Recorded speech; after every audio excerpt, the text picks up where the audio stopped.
Hello everyone. आज हम start करेंगे क्लास 9 का नया chapter forces and laws of motion.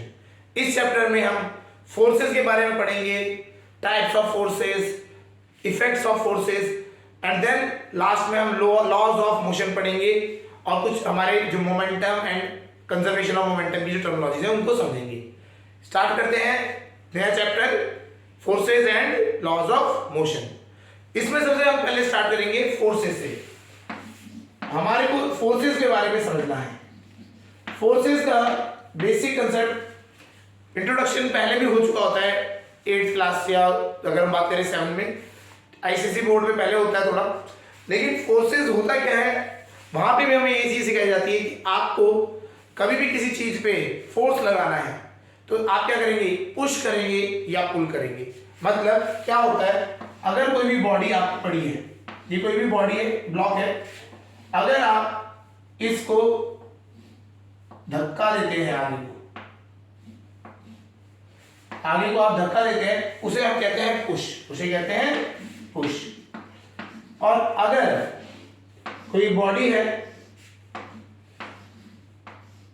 इसको आप अपनी तरफ खींचते हैं, उसे कहते हैं पुल। तो आपका किसी चीज को धक्का देना इज पुश एंड किसी चीज को खींचना इज पुल। तो आप हमारे डे टू डे लाइफ में अगर बात करें तो यही दो चीजें करते हैं, किसी चीज को धकेलते हैं या पुश पुल करते हैं। तो ये पुश और जो पुल है हम जो डे टू डे लाइफ में कर रहे हैं, ठीक है, तो उसे क्या कहा जाता है, फोर्स कहा जाता है। तो इसकी डेफिनेशन करें, फोर्स की बात करें तो इट इज द पुश और पुल ऑन एनी ऑब्जेक्ट। कोई भी ऑब्जेक्ट पे आप क्या करेंगे, पुश और पुल जो लगाते हैं उसे फोर्स कहा जाता है। दो ही टाइप से लगा सकते हैं, या तो आप उसको खींचेंगे अपनी तरफ या फिर उसको धकेलेंगे। तो दो टाइप के आपके इस तरीके से पुश, एक पुश कंडीशन होती है और एक होती है पुल कंडीशन।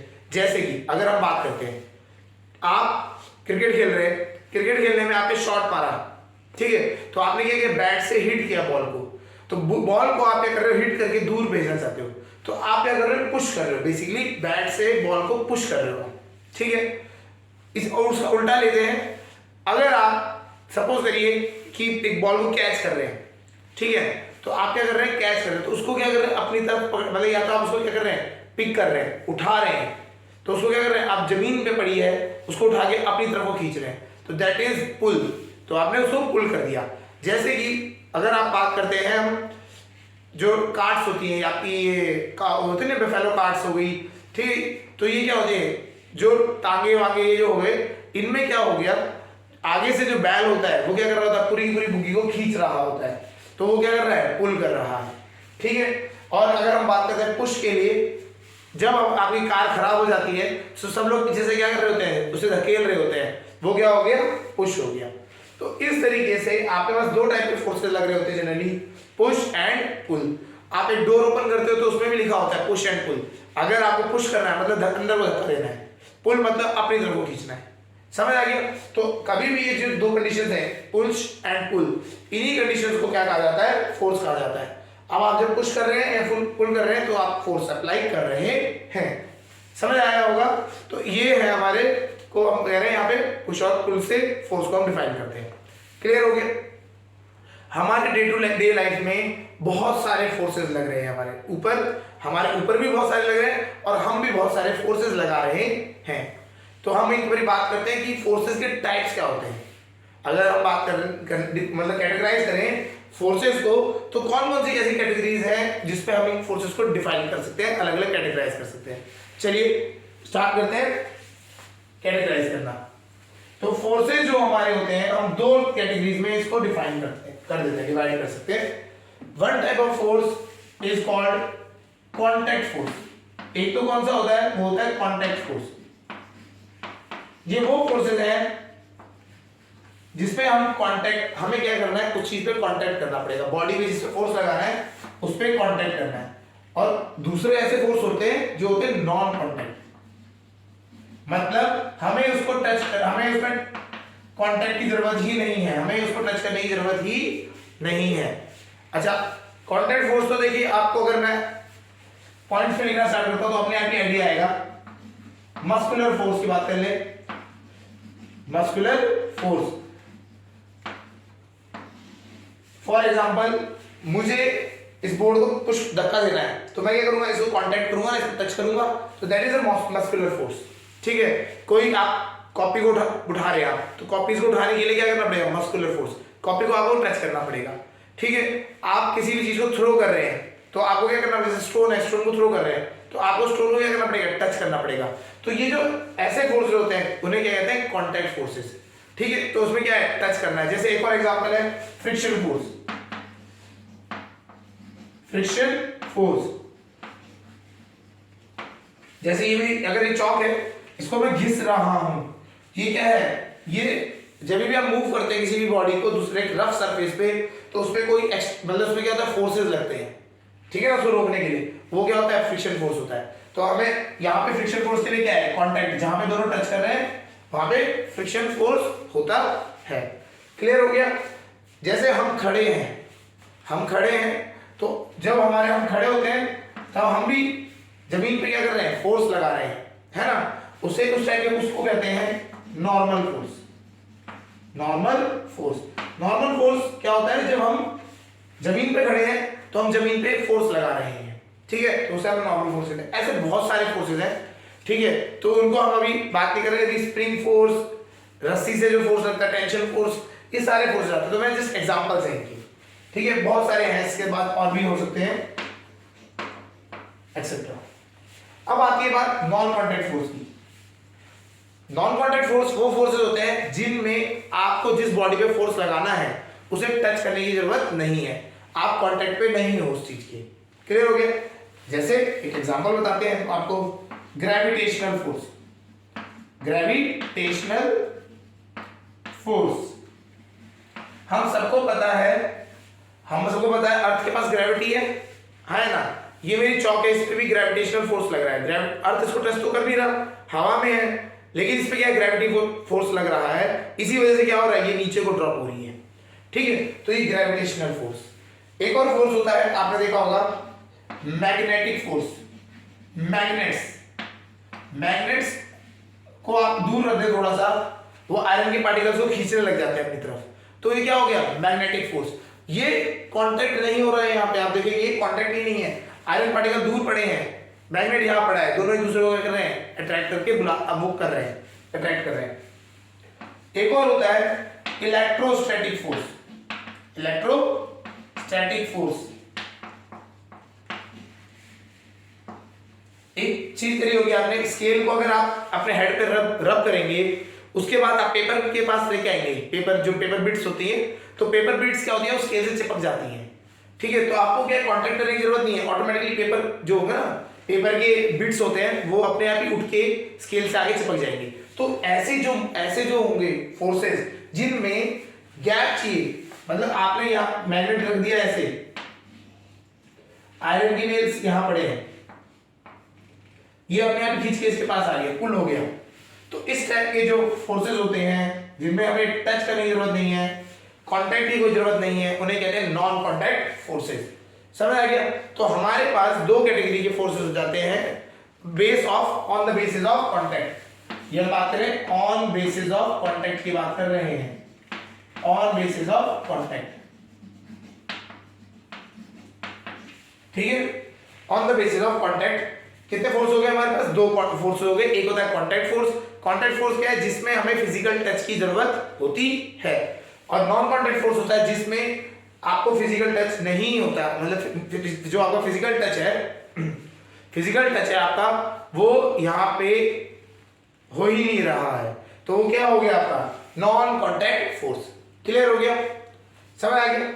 तो अब हमारे ये तो समझ आ गया कि फोर्सेस की अलग अलग टाइप के फोर्सेस होते हैं, जैसे muscular forces, gravitational force, friction force, तो ये बहुत सारे टाइप के फोर्सेस हो गए। ठीक है, और भी कोई अदर क्लासिफिकेशन है या कैटेगराइजेशन है फोर्सेस की? हाँ, एक और होती है, चलिए उसको समझते हैं। हम बात करते हैं ऑन द बेसिस ऑफ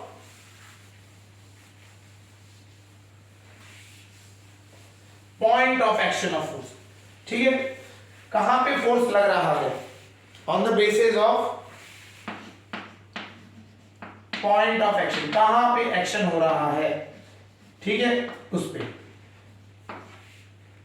जो फोर्सेस हैं आपके वो क्या है, दो तरीके से और कैटेगराइज होते हैं, on the basis of action, किस जगह पे हो रहा है, पॉइंट ऑफ एक्शन कहां पे हो रहा है, उसमें आपकी दो कैटेगरीज आती हैं। एक होता है बॉडी सेंटर्ड, मतलब बॉडी सेंटर्ड क्या होती है, इसमें जो आपका फोर्स लग रहा है किसी भी बॉडी के सेंटर पॉइंट पे लगेगा, आपके पूरी बॉडी के सेंटर पॉइंट पे लगेगा, तो उसे क्या कहा जाता है, बॉडी सेंटर्ड फोर्स।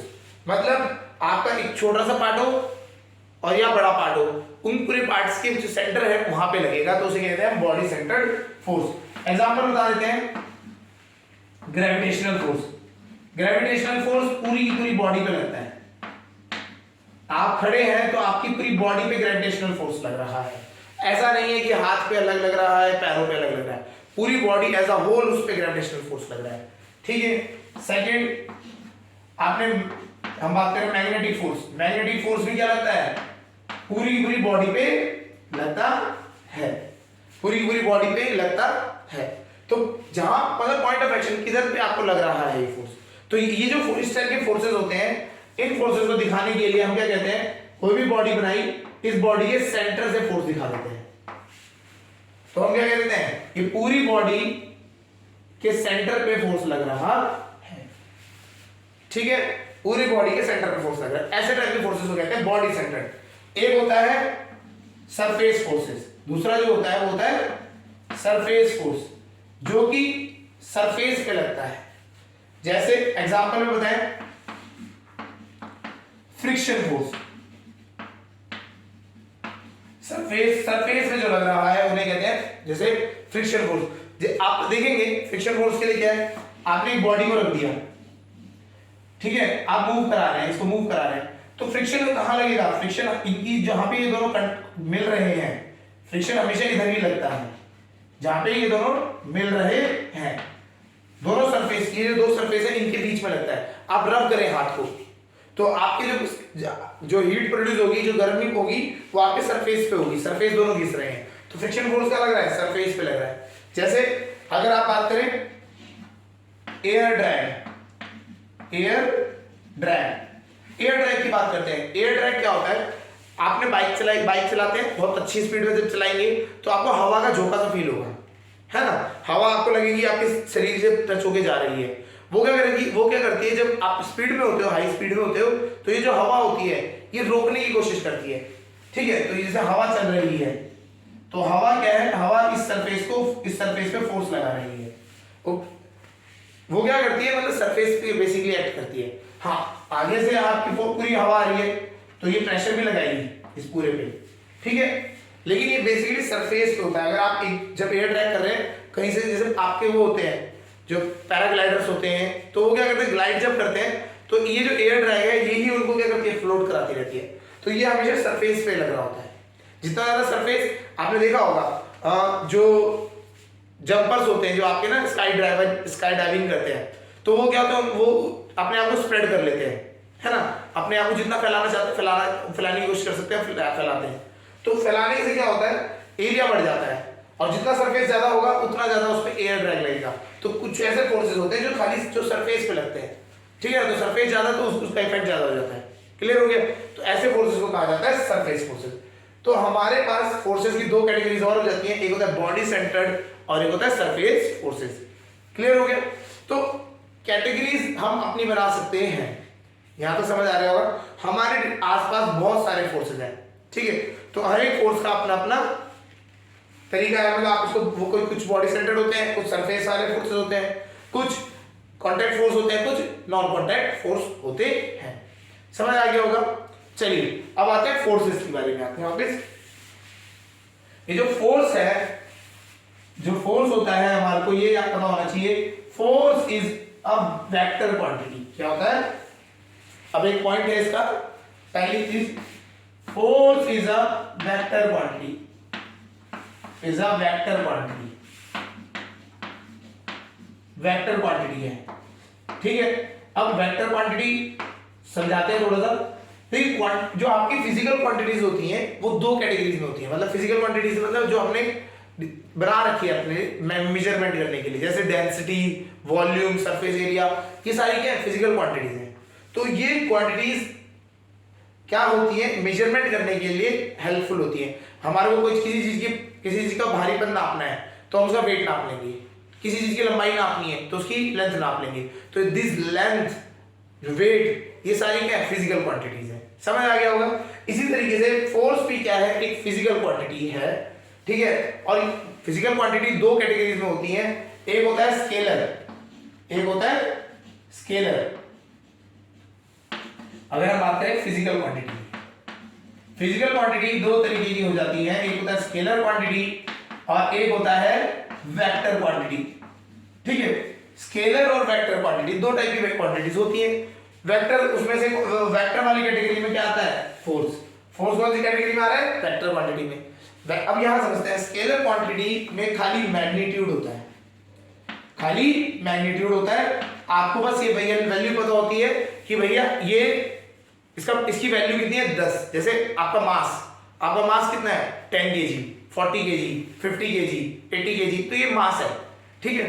तो ये इसमें आपको ऐसा तो कोई नहीं बोल रहा ना, ऊपर की तरफ, नीचे की तरफ, दाएं बाएं, कहीं तो ऐसा डायरेक्शन बता नहीं रहा कि 10 किलो बाएं की तरफ, नहीं, 10 किलो है, बस 10 किलो है, डायरेक्शन कुछ नहीं है, ठीक है। इसी तरीके से और भी क्वांटिटीज होती है। जैसे आप बात करें density of water, density of water उन्होंने बोला 1000 है हमारी, तो ऐसा नहीं बोलेगा डेंसिटी ऑफ वाटर 1000 है, नीचे की तरफ, ऊपर की तरफ, डायरेक्शन की जरूरत नहीं है उसमें। तो वो क्वांटिटीज जिनमें डायरेक्शन की जरूरत नहीं होती है, ओनली मैग्नीट्यूड, मैग्नीट्यूड मतलब उसकी वैल्यू। आपने 1000 बोला, डेंसिटी सेल्फ सफिशिएंट है, समझ आ गया बंदे को कि वाटर की जो डेंसिटी है वो 1000 kg/m³ होती है, ठीक है। तो ये स्केलर क्वांटिटीज होती हैं। कुछ क्वांटिटीज ऐसी होती हैं जो वेक्टर होती है। वेक्टर क्या होता है, जिनमें मैग्नीट्यूड भी होता है एंड डायरेक्शन। आपको क्या करना पड़ेगा, मैग्नीट्यूड के साथ साथ उसकी डायरेक्शन बतानी पड़ेगी। जैसे फॉर एग्जांपल अगर हम बात करें, आपसे किसी ने पूछा, मतलब आप उसको कहीं जाना है, पुणे जाना है, ठीक है। तो आप खड़े हो, है ना, रास्ते में कहीं में मिले, तो उसने बोला आपको पुणे का मतलब कहाँ है। अगर कोई आपसे पूछ ले पुणे कहाँ है, तो वहां पे क्या आप बताओगे कि 30 किलोमीटर इस डायरेक्शन में, आप इस डायरेक्शन में जाओ, ठीक है। अगर जैसे कोई बंदा आया आपका हरिद्वार घूमने चले गया, तो हरिद्वार जा रहा है, तो वो रास्ते में इन मिड वे है, उसको आइडिया नहीं लग रहा है, कंफ्यूज हो गया है, ठीक है। तो क्या हो रहा है, वो उसको क्या बता रहा है, 30 किलोमीटर टुवर्ड ईस्ट, या आप हाथ से डायरेक्शन दिखा दोगे कि इस डायरेक्शन में जाना है, तो ये क्या आप डायरेक्शन के साथ बोल रहे हो। तो ऐसी क्वांटिटीज जो डायरेक्शन के साथ बोली जाती है तो उन्हें कहते हैं वेक्टर क्वांटिटीज, ठीक है। और जो डायरेक्शन के साथ नहीं बोली जाती उसे कहते हैं स्केलर क्वांटिटीज। अगर आपसे सिंपल बोल दे कोई भी, आपको पूछे कि हाँ जी आप बताइए कि यहां से ए पॉइंट से बी पॉइंट का डिस्टेंस कितना है, मतलब आपकी कितनी दूरी है, तो आप सीधा बोलोगे 20 किलोमीटर। तो उसने अभी डायरेक्शन नहीं पूछी, तो डिस्टेंस पूछोगे तो नॉर्मल है। अगर वो आपसे बोलता है किस डायरेक्शन को, अगर डायरेक्शन में इंक्लूड कर रहे हो, तो डायरेक्शन इंक्लूड करने पे आप वो बन जाती है वेक्टर क्वांटिटी। तो फोर्स क्या है, force is a vector quantity. तो हमें याद रखना है कि जो फोर्स है वो वेक्टर क्वांटिटी होने की वजह से हमेशा आपको फोर्स की मैग्नीट्यूड के साथ साथ डायरेक्शन भी बतानी पड़ेगी। जैसे फॉर एग्जांपल हमने बोला ग्रेविटेशनल फोर्स लग रहा है। ग्रेविटेशनल फोर्स मतलब जो जमीन अर्थ खींच रही है आपकी तरफ, ठीक है। तो वो क्या है, आप बोलोगे नीचे को खींच रहा है, उसकी वैल्यू अगर सपोज करिए 25 है, ठीक है, 25 न्यूटन। अभी यूनिट्स बताएंगे, न्यूटन होती है इसकी, 25 न्यूटन है। डायरेक्शन भी बतानी पड़ेगी। ये जो एरो दिख रहा है ना, ये डायरेक्शन बता रहा है कहां को, नीचे को, आपकी नीचे को है डायरेक्शन, ठीक है। आपने कोई चीज सपोज करिए, मैं इसको बोर्ड को पुश कर रहा हूं, इसको पुश कर रहा हूं, तो मैं क्या बताऊंगा कितना मैग्नीट्यूड है, जो मेरी वैल्यू है वो बताऊंगा, किस डायरेक्शन में है वो भी बताऊंगा कि मैं इसको अंदर की तरफ पुश कर रहा हूं, पुल कर रहा हूं तो मैं बाहर को खींच रहा हूं, तो मेरे ऊपर डायरेक्शन है ना। तो जब भी आपके पास डायरेक्शन और मैग्नीट्यूड दोनों होता है उसे कहते हैं वेक्टर क्वांटिटी। तो force is a vector quantity, ठीक है। तो हमें यहां से समझ आ गया कि फोर्स क्या है, वेक्टर क्वांटिटी है। इसी वजह से हमें फोर्स को डायरेक्शन के साथ दिखाना पड़ेगा। और याद रखिएगा जो वेक्टर क्वांटिटी होती है उसको रिप्रेजेंट करने का तरीका होता है एरो, ऊपर एक एरो बन जाता है, ठीक है ना। तो यहां पर लिख सकते हैं it is denoted by it is denoted by, क्योंकि वेक्टर क्वांटिटी है तो ये एरो के साथ डिनोट करा जाता है। क्या किया जाता है? एरो के साथ डिनोट किया जाता है। ठीक। Third point, SI unit. SI unit of force. Force की एसआई यूनिट क्या होती है? देखिए, जो एसआई यूनिट ऑफ फोर्स है it is Newton. Is Newton. Sir Isaac Newton के नाम पे आपको ये यूनिट दी गई है, मतलब ये यूनिट जो है सर आइजैक न्यूटन के नाम पे दी गई है। तो इसको हम अगर याद रखना है, फोर्स की जो यूनिट होती है एसआई यूनिट। कौन सी यूनिट? SI unit. तो वो कितनी है? न्यूटन है। ठीक है। और अगर आपको कभी कभी एक होता है सीजीएस यूनिट, हमारे पास यूनिट सिस्टम्स है, एक है MKS, metre, kilo, KG and second, और अगर एक होता है सीजीएस। सीजीएस में क्या होता है? सी मतलब लेंथ जो मेजर की जाएगी वो होगी आपके सेंटीमीटर में, वो मेजर की जाएगी सेंटीमीटर में। वेट जो होगा वो होगा ग्राम में, और टाइम जो होगा वो सेकंड में किया जाएगा। अगर हम इस कंडीशन से चलते हैं तो CGS unit of force is, CGS unit of force is डायन, DYNE, डायन। क्या दिए? डायन। ठीक है। तो आपको फोर्स के बारे में ये समझ आ गया होगा। फोर्स इज अ पुश और पुल। पुश और पुल होता है एक ऑब्जेक्ट पे आप जो कर रहे हैं, ठीक है। It is a vector quantity, इसकी एसआई यूनिट होगी न्यूटन। फोर्सेस आपके डिफरेंट टाइप्स के हो सकते हैं। कॉन्टैक्ट फोर्स हो सकता है, नॉन कॉन्टैक्ट हो सकता है, बॉडी सेंटर्ड हो सकता है, या सरफेस फोर्स हो सकता है। तो इस तरीके से आपको फोर्सेस के बारे में नॉलेज समझ गया होगा कैसे क्या क्या चीजें हो रही है। ठीक है। अब आते हैं, हम बात करते हैं इस ये फोर्स का इफेक्ट क्या होता है। फोर्सेस क्या क्या इफेक्ट डाल सकते हैं एक ऑब्जेक्ट पे। स्टार्ट करते हैं effects of forces. Effects of forces.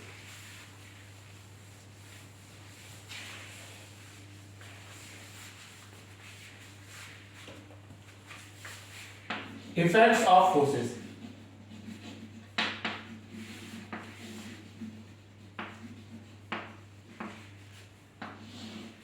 ठीक है। देखो, अगर हम ब्रॉडली स्पीकिंग तो ये दो इफेक्ट करता है। ये क्या करता है? दो इफेक्ट्स करता है। पहली चीज क्या करता है? It changes the state of motion, state of motion of a body. मतलब कोई चीज रेस्ट में है, देखो स्टेट्स हमारे पास कौन सी होती है? रेस्ट, ठीक है, रेस्ट में है, मोशन में है, दो स्टेट्स है हमारे पास। तो हमारी क्या है? एक तो स्टेट चेंज कर सकता है, या तो कोई चीज रेस्ट पे थी तो उसको मूव करा सकता है, जो मूव कर रही थी उसको रेस्ट पे ला सकता है। तो यहां पे it changes the state of motion. State of motion, rest और मोशन है, इनमें चेंजेस ला सकता है। कोई भी बॉडी जो मोशन भी कर रही है, मोशन मतलब कांस्टेंट वेलोसिटी से भी मूव कर रही है, तो उसको चेंज करके एक्सेलरेशन कर सकता है। ठीक है। और एक्सेलरेट कर रही है कोई बॉडी, उसको रेस्ट पे ला, उसको क्या कर सकता है? वापस रेस्ट पे ला सकता है। तो आपका जो फोर्स है वो कोई भी स्टेट आपका रेस्ट पे है, उसकी बात हो गई, कांस्टेंट वेलोसिटी पे है, कांस्टेंट एक्सेलरेशन पे है, किसी भी कंडीशन पे हो तो उसे वो चेंज कर सकता है। क्लियर हो गया? Second, it changes the shape of the body, shape and size, shape and size of the body, shape and size of body. किसी की भी बॉडी की शेप और साइज उनको चेंज कर सकता है। क्लियर हो गया? फॉर जैसे एग्जांपल में बताएं, ये अगर हमारा इस तरीके से फोर्स लगाया, आपने बेंड कर दिया, तो ये क्या होगा? शेप इसकी चेंज हो गई। ठीक है। आपने इसको स्क्वीज कर दिया, इसका साइज चेंज हो गया। तो ये क्या, आप शेप एंड साइज को भी चेंज कर सकते हो with the help of force. तो ये दो मेन कैटेगरीज होती हैं। अब इनको इलैबोरेट कर देते हैं। ठीक है। शेप एंड साइज तो इतना ही रहता है, इसको इलैबोरेट करते हैं इसके। ठीक है। तो इसके जो केसेस बन रहे हैं, इसमें अगर हम बात करें तो इसके अलग अलग केसेस में डिवाइड हो जाता है। चलिए, पहला केस क्या है इसमें? ए। ठीक है। Force can move object at rest. कोई भी ऑब्जेक्ट अगर वो रेस्ट पे है तो उसको क्या कर सकता है? मूव कर सकता है। ठीक है, तो जब स्टेट की बात करें तो स्टेट ऑफ मोशन की बात करें तो पूरा वो चीज समझ रहे हैं। Force can move an object at rest, कोई भी ऑब्जेक्ट जो रेस्ट में था उसको मूव करा सकता है, ठीक है। Force can stop a moving object, एक कोई भी बॉडी मूव कर रही थी उसको क्या कर सकता है, रेस्ट पे ला सकता है, ठीक है। Third category, force can accelerate a moving body, कोई भी बॉडी मूव कर रही थी उसको क्या करने लग गया, एक्सेलरेट करने लग गया। एक्सेलरेट मतलब उसकी स्पीड बढ़ा सकता है, घटा सकता है। एक्सेलरेट और रिटार्डेट दोनों आता है यहाँ पे। और जो लास्ट है, force can change the direction of body, direction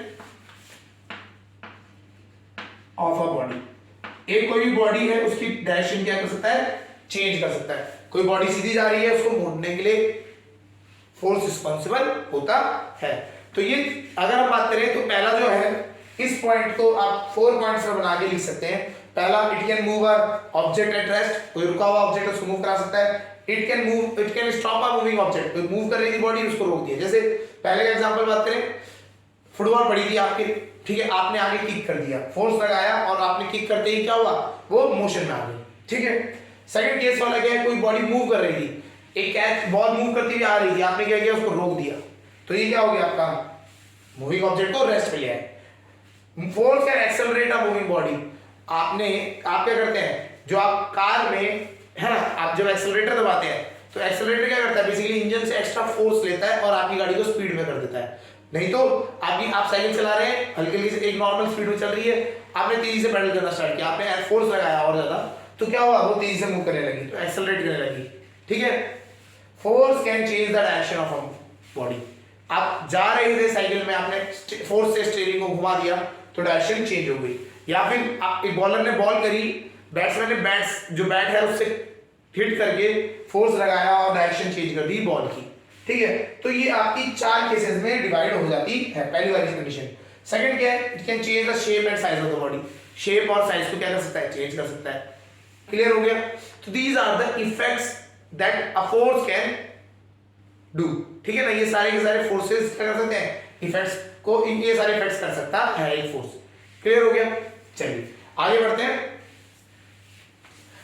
ये इफेक्ट्स को आपको पता होना चाहिए, कौन कौन से इफेक्ट्स हैं, क्या क्या कर सकता है, ये क्वेश्चन आता है, ठीक है। इसके बाद जो हमारा नेक्स्ट टॉपिक है, it is related to balancing, ठीक है। चलिए इसको समझते हैं। यहां पे हम बात करेंगे बैलेंस्ड एंड अनबैलेंस्ड फोर्स की बात करेंगे, बैलेंस्ड एंड अनबैलेंस्ड फोर्स।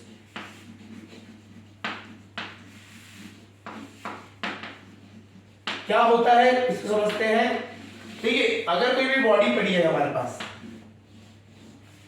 ठीक है, इस पे क्या हो सकता है, आप फोर्स बहुत सारे डायरेक्शन से लगा सकते हो। आपने इधर से लगाया, आपने इधर से लगाया, ऊपर से भी लगा सकते हो, ठीक है। तो आप डायरेक्शन, अलग अलग डायरेक्शन में फोर्सेस लगा सकते हो, ठीक है। ऊपर से भी लगा दिया, ठीक है। अगर हम बात करें तो क्या होता है, अगर इस फोर्स की वैल्यू है F1, इस फोर्स की वैल्यू है F2 और ये वाला फोर्स F3, ठीक है। आपने क्या किया, एक बॉडी पे फोर्स लगाया, आपने बहुत सारे फोर्स लगाए, एक नहीं बहुत सारे फोर्सेस लगा दिए, ठीक है।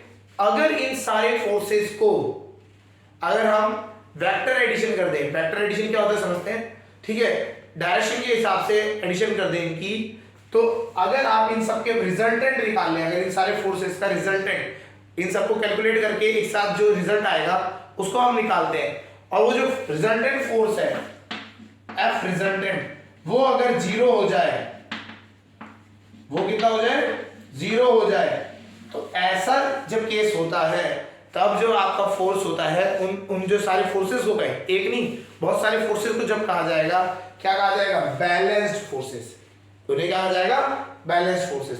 तो ये कंडीशन है बैलेंस की। अगर ये F resultant not equal to 0 है, इसकी कुछ ना कुछ वैल्यू है, तो ये हो गया अनबैलेंस्ड फोर्सेस। तो ये हो गया बैलेंस फोर्स की कंडीशन, बैलेंस फोर्सेस की कंडीशन, एंड ये हो गया अनबैलेंस्ड फोर्सेस की कंडीशन। तो आपके पास दो कंडीशंस हैं, एक हो गया बैलेंस फोर्सेस की कंडीशन और एक हो गया अनबैलेंस्ड फोर्सेस की कंडीशन। आप एक बॉडी लेंगे, एक बॉडी में अगर सारे जो फोर्सेस हैं उन सारे फोर्सेस को ऐड अप करेंगे, ठीक है, और ऐड अप करने पे अगर उनकी वैल्यू कितनी आ रही है, 0 आ रही है, तो वो क्या हो गया, बैलेंस्ड फोर्सेस। और ये अगर वो अनबैलेंस्ड कब होगा, जब उनकी नेट रिजल्टेंट फोर्स रह जाएगा। समझ आया? चलिए इसको पहले डेफिनेशन लिखते हैं, फिर एक क्वेश्चन करेंगे तो समझ आ जाएगा। डेफिनेशन बताते हैं बैलेंस फोर्स की डेफिनेशन, ठीक है। बैलेंस फोर्स, बैलेंस फोर्सेस, ठीक है, क्या कहता है ये, when the resultant of all the forces acting on a body is equal to zero, such condition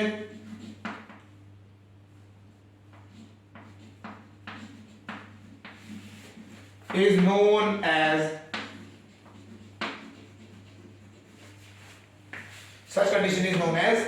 balance forces. ऐसी कंडीशन को क्या कहा जाता है, बैलेंस फोर्सेस में, ठीक है।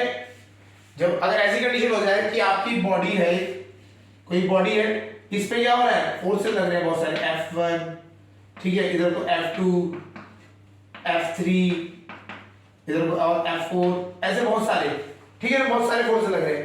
और जब इन सब का एडिशन किया गया, F1 plus F2 plus F3, ये सारे फोर्सेस को जब एक साथ जोड़ दिया जाएगा, ये जो हम बात कर रहे हैं ये नॉर्मल एडिशन नहीं होता, जैसे हम सिंपल 1 प्लस 1 कर दिया 2 हो गया, नहीं, it is a vector addition. Vector addition मतलब डायरेक्शन के साथ होगा, अगर सेम डायरेक्शन में है तो ऐड होंगे, पीछे अपोजिट डायरेक्शन में इधर को है उधर को है तो एक दूसरे को कैंसिल आउट करेंगे, ठीक है।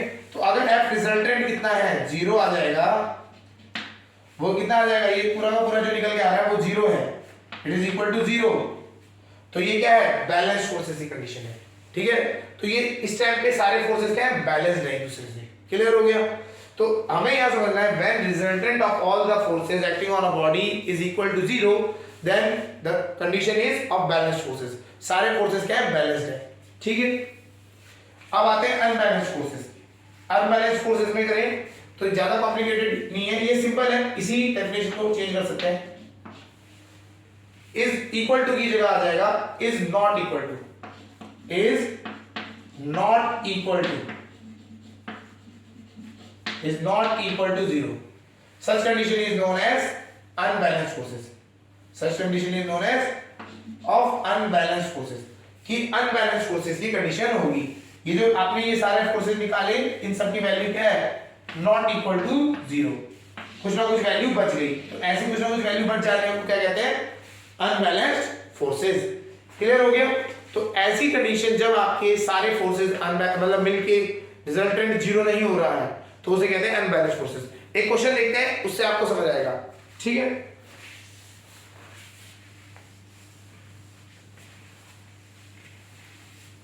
टग ऑफ वॉर आपने सुनी होगी, जिसे हम रस्सी खींच के कहते हैं, ठीक है।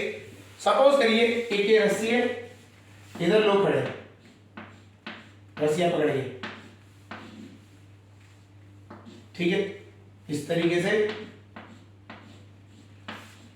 ये क्या कर रहे हैं, हमेशा क्या करते हैं, पुश करते हैं या पुल करते हैं। इसमें सोचिए, अगर एक टग ऑफ वॉर होता है, टग ऑफ वॉर में और जो कंटेस्टेंट्स होते हैं वो रस्सी को पुश करते हैं या पुल करते हैं, दे ऑलवेज पुल, ये अपनी तरफ को खींचते हैं, ये अपनी तरफ को क्या करते हैं, रस्सी को खींचते हैं, तो ये अपनी तरफ खींच रहे हैं, ठीक है।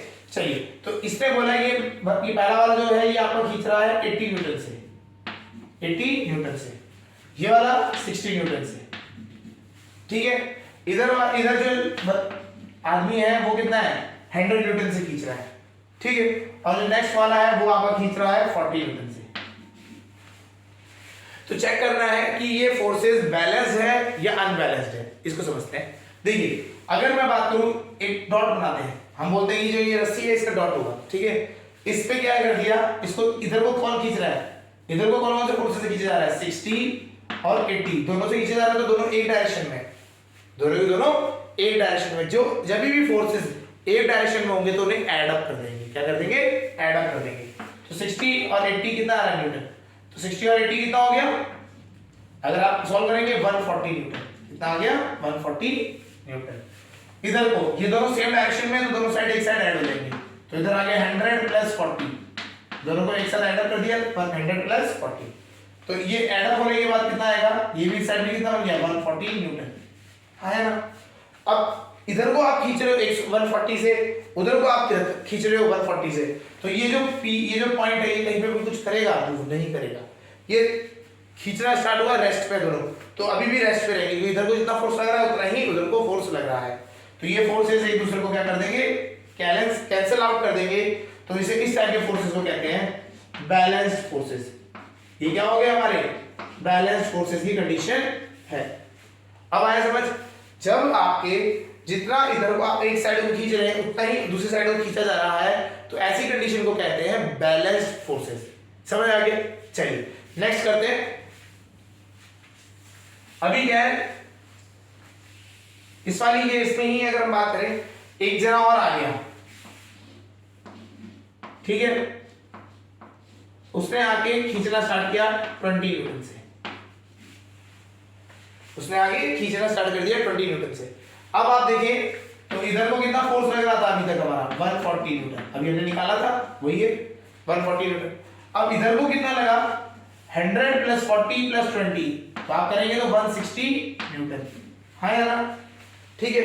दोनों अपोजिट में है तो आप क्या करोगे, आपको कैंसिल आउट करना है, माइनस करना है, बड़े में से छोटे को माइनस करेंगे तो कितना आ गया 20 न्यूटन, ठीक है। बड़े में से छोटे को माइनस करेंगे 20 न्यूटन आ गया। तो ये जो 20 न्यूटन है, मतलब आपका जो रिजल्टेंट है, मतलब रिजल्टेंट फोर्स इधर क्या रह गया 20 न्यूटन हो गया। तो ये आपका जो पॉइंट है ये क्या होगा, ये इनकी तरफ खींचता हुआ चले जाएगा। तो ऐसी कंडीशन जब आपका रिजल्टेंट 20 न्यूटन या फिर कोई बच जाता है वैल्यू, इसे कहते हैं अनबैलेंस्ड फोर्सेस। ऐसी कंडीशन में हम बात करते हैं तो कहते हैं इसे अनबैलेंस्ड फोर्सेस, ठीक है। तो इस तरीके से आपको पता हो गया, अलग या दो टाइप की कंडीशंस होती हैं, एक होती है बैलेंस्ड फोर्सेस की कंडीशन, एक होती है अनबैलेंस्ड फोर्सेस की कंडीशन। बैलेंस्ड फोर्सेस में सारे के सारे फोर्सेस क्या होते हैं, एक दूसरे को कैंसिल आउट करके जीरो बन जाते हैं, और अनबैलेंस्ड में रिजल्टेंट कुछ ना कुछ रह जाता है, ठीक है। चलिए अब एक क्वेश्चन कर लेते हैं। एक क्वेश्चन है, एक टग ऑफ वॉर चल रहा है गेम, ठीक है, वैल्यूज थोड़ी सी चेंज करते हैं। ये आ रहा है, ये 70 से खींच रहा है x न्यूटन। इस x की वैल्यू बताइए, हमें क्या करना है, फाइंड वैल्यू ऑफ x,